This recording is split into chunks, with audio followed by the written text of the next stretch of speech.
Hey guys, welcome back. Today's video is going to be a mukbang Q&A. I've got some food here right next to me that's just been delivered by the lovely Uber Eats driver. I put up a poll on my Instagram for you guys to choose what I ate in this video, and between sushi and burgers and chips won. So I'm super excited. It smells amazing, and the only thing I've eaten today are rice cakes, and it's like 2 o'clock in the afternoon, so your girl's hungry. But yeah, today's video is going to be a relationship/friendship advice Q&A type thing. I chat to you guys a lot in my DMs on Instagram, and I always get a lot of questions about like relationship stuff or friendship stuff. And whenever I give you guys advice, you always say that I should do a video like this because I've never really done one before. The other thing is that a lot of my friends always tell me that I'm really good at giving advice with this kind of stuff, which I feel like is a super weird thing for me to say. I feel like I'm kind of gassing myself up, but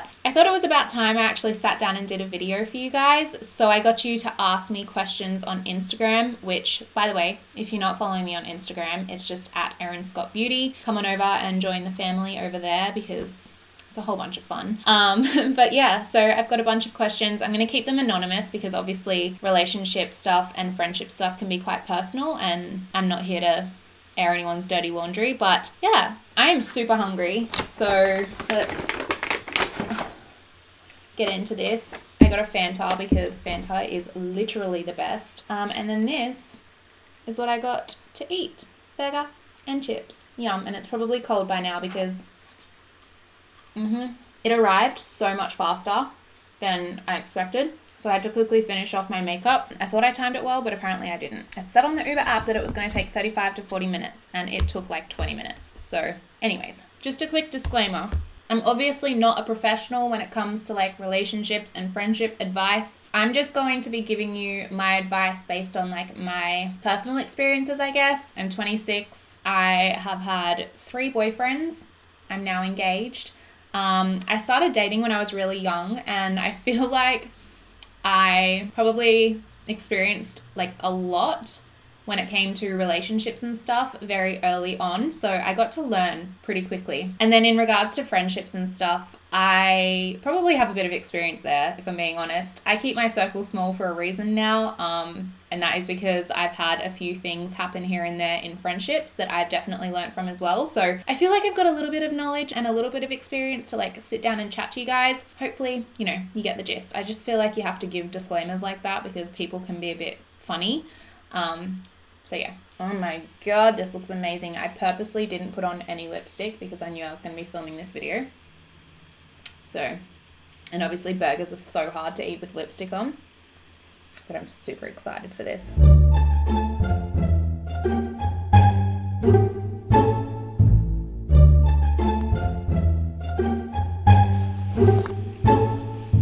So the first question is how to distance yourself from a friendship without ending the friendship, if that makes sense.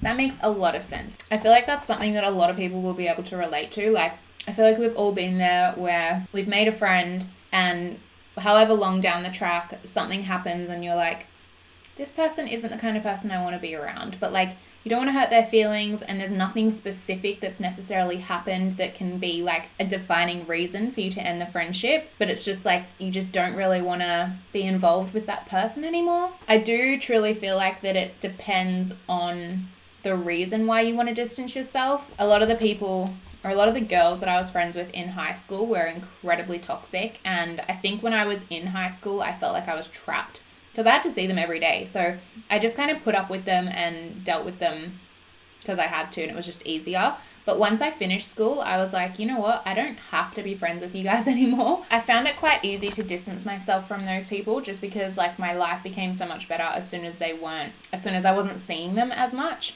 And I didn't necessarily say to them, like there was no end to the friendship where it was like, I don't want to be friends with you anymore.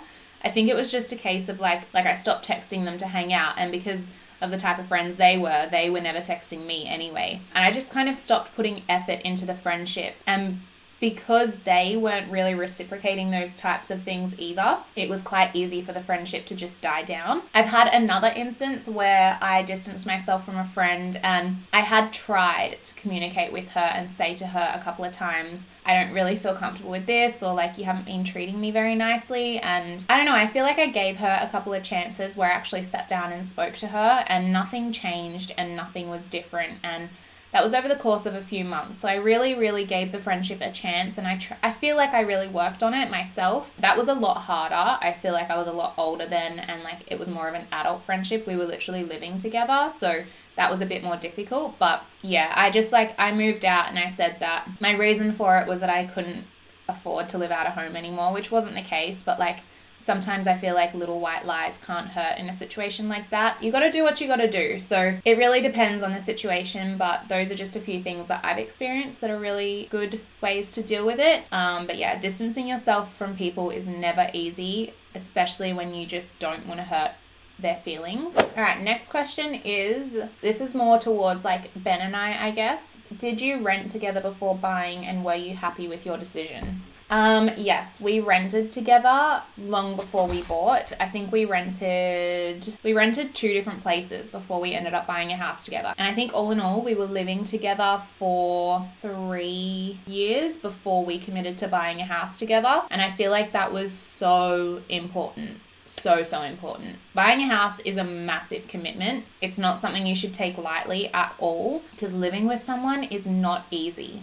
It is not easy. As exciting as it is at the start to like move in with your boyfriend or your girlfriend, like, it is just not an easy thing, especially sharing your space with someone so closely. If you're an independent person, particularly, you're going to find it really hard. And so I feel like renting is kind of like a trial period where you get to actually like trial it and see if you and your partner can live together. I think 12 months at least is a really good amount of time to rent together before you agree or commit to buying a house together. 12 months, you will go through like the honeymoon phase of how exciting it is to finally have a place together and have, you know, a little life together. And then you'll go through the phase of where you're like, you need to do more, you need to clean your dishes, you need to keep the house more tidy, you need to do your washing more often, or like whatever it is, because little things like that do come up kind of after the honeymoon phase. And once you get over the excitement of living together, essentially you become like a team. You have to pay bills together, your finances start getting intertwined with like buying furniture and buying appliances and paying rent and paying electricity bills and stuff like that. And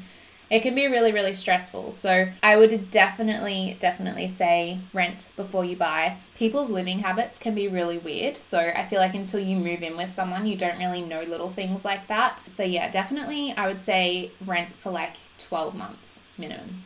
That would be my advice. And I know it seems like a long time, especially if you guys like really want to buy a house or anything like that. But trust me, 12 months in the grand scheme of things, if you're committing to a 30-year mortgage with someone that you don't even know whether you can live with them yet, 12 months is nothing in the grand scheme of things. All right, so the next question is a bit of a tough one. This person has asked, how would you handle the situation if you and your mother-in-law didn't get along? I feel like this is very like, it really just depends, because it depends on why you and your mother-in-law don't get along, like the severity of what's caused that situation to happen. I think the one main thing with this is that you have to have really good open communication with your partner about it, because it's going to end up bottling up, and a lot of the time it's going to cause a lot of confusion and tension, and your partner's going to get frustrated because they won't understand what's going on, but they'll kind of get hit with like the domino effect from it and stuff. It can be very messy, and I feel like family is so important to a lot of people. If you don't get along with your partner's mum and she means a lot to him or her, that can get really, really tricky. So I don't really have a lot to say in that situation, because I feel like it really does depend. But the one thing I would say is that communication is key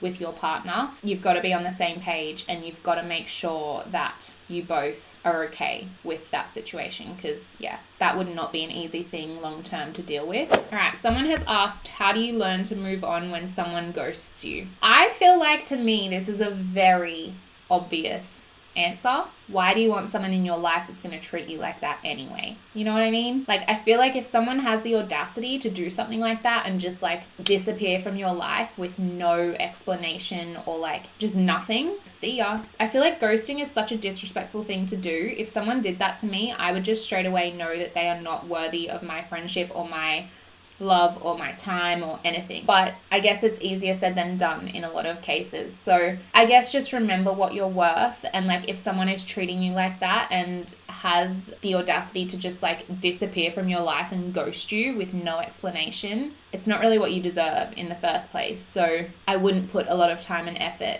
into that person anymore, and I would just focus on like the better things in life and just move forward and move on. And I know again that is easier said than done, but you've got to remember what you deserve and what you're worth in a situation like that. All right, at this point, these chips may as well be frozen. They're that cold. All right, next question is, my friend is pregnant to a guy she's known for 6 months and is dropping her degree to make it work. Help. That's a tricky one. If your friend is pregnant, her life is about to drastically change, regardless of whether her and her partner have been together for 1 month, 6 months, 1 year, 6 years, 60 years. I don't know. 6 years was a bit of an exaggeration, but you know what I mean. Her life is about to drastically change. And if she feels like she needs to drop her degree in order to be a good mum or be present in her pregnancy, then I feel like as a friend, you just need to be there for her and support her through that. And yeah, just be a shoulder to lean on for her, because her life is about to get crazy. I mean, it's hard. I don't know the relationship. I don't know what they're like as a couple. Bringing a child into a relationship is going to test the limits for them big time, but they might make it through. They might not. You don't have to necessarily agree with every decision she makes from here on. What people need the most in situations like that is a really good friend, and you have an opportunity to be that person for her now. So yeah, that's my advice there. When to start talking about moving in together. I'm 23 and I'm in a 5-year relationship. Okay, I was like super keen when Ben and I started dating. We started dating when we were 17, and a year after we started dating, Ben moved into like a regional town, which was about 2.5 hours away from where we grew up. And I was really silly. At the age of 18, I was like, I'll move with you. Like, it'll be fine. I'll quit my job and I'll move with you. And Ben was like, no, I don't want that to happen. And I was heartbroken and I was like, what? Why? Deep down, I think he was just like, whoa, bitch, like, calm down. We've been dating for a year. We're 18 years old. We don't need to move in together. In hindsight, I'm like, we definitely should not have been moving in together that soon and at that age. And then about a year later, when we were 19, my situation changed a bit and I had an opportunity to go and like move in with him. And still, he was a bit hesitant. I was just like, yep, let's move in together. Like, let's do this. I underestimated how difficult it would be to like live with someone, especially in a relationship, whereas I think he was a bit more wary of that. So we moved in together and it didn't last. I think we lived together for like 6 to 12 months. I want to say it was about 12 months, but like we argued and fought constantly. I feel like our relationship got really, really toxic in that year, and we just weren't mature enough to be living together yet. We were both still at very different stages in our life. So Ben still wanted to go out and party every weekend and have drinks with the boys and stuff, whereas I was never into that. So I ended up moving back out and I moved back to Brisbane and back in with my parents, which was like a crazy decision because I felt like I was going backwards in life. Like, that's not how it's supposed to go. It was a very weird time in our relationship. We were still together. We always made it work, but it was just a strange feeling to be living with your partner and then decide that like, I'm going to move back to Brisbane, you know? To answer your question, sorry, I feel like I just went on a massive rant, but I wanted to kind of preface what I'm about to say. If you've been together for 5 years and you're 23 years old and you feel like you are stable enough, I would say go for it, as long as you're on the same page and as long as you both are very open and honest with each other about what you want from living together. Because I think that's the thing that Ben and I just never spoke about in the early stages. In saying that, you could be 19 and have been with someone for a year and be on the same wavelength and things could work out amazing. I just feel like you both have to kind of be 100% in it for it to work. Otherwise, it can get messy. I definitely learnt the hard way there, but yeah, definitely chat to your partner about it. Make sure it's the right decision.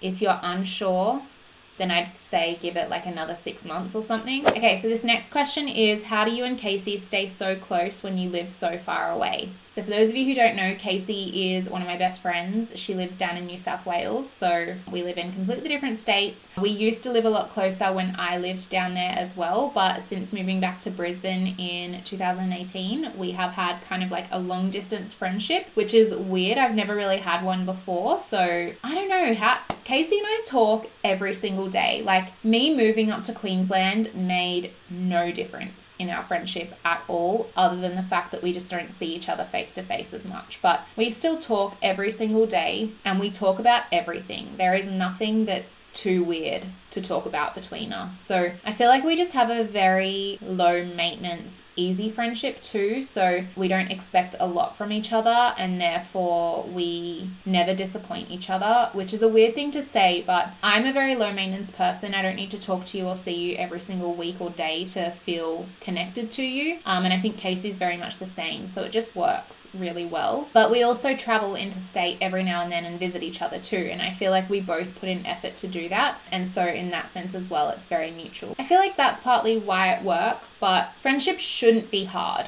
Like, you'll go through difficult times, but all in all, a friendship should not be difficult. And I feel like that's the case with Casey and I. Like, the friendship is so easy. Again, it's different for everyone, but I feel like just for Casey and I, we're just the type of people, we make it work, and she's a freaking great person, so I would be lost without her. Alright, I feel like this video is going to be super long already, so I'm going to answer one more question. I've got so many other questions here though, so if you guys want to see a part 2, then let me know. I could literally talk to a brick wall, so I love filming these kinds of videos, especially at the moment because we're in ISO and I've barely spoken to any other human beings except for Ben, so I'm really open to just sitting and chatting to a camera, you know. Okay, so the last question is, I moved into state 3 years ago and still haven't made any friends, in brackets I'm shy, suggestions, ?